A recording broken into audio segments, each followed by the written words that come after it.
Alright, so I found an installer image that's just like 2 gigabytes smaller than the old one. So that should be enough to actually get this thing fully installed, which means I just have to run this whole thing again.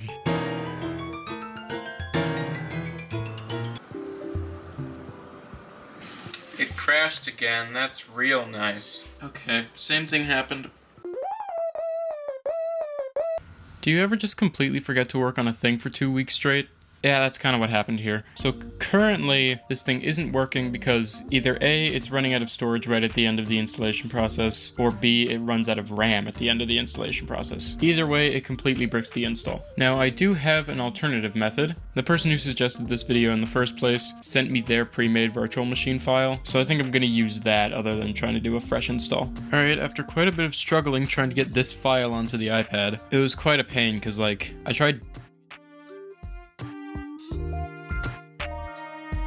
and then putting it into a zip file, which I didn't have enough space to unzip. Couldn't transfer it over Lightning, because you just can't do that. Tried using another Mac to airdrop it, it just didn't show up. So I ended up downloading iCloud on my main PC and buying the 50 gig like storage tier so I could put the file onto iCloud and then put it on my iPad from there. So now if I should be able to open this, yep. So if I open this, cool, nice.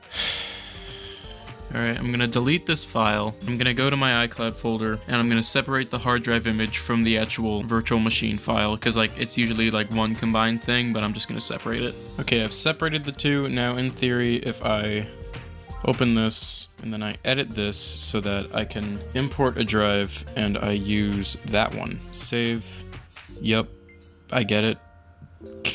Can I just delete this one? Can I please just like delete this?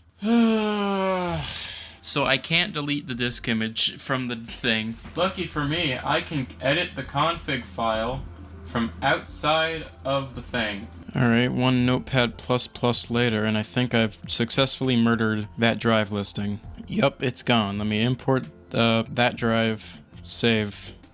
Cool, now give it a shot. Not exactly sure why they set the resolution to 720p on a 4x3 display, but I also don't know why it's just been stuck here for the past like 2 minutes. Maybe it's trying to boot off of a CD that isn't there.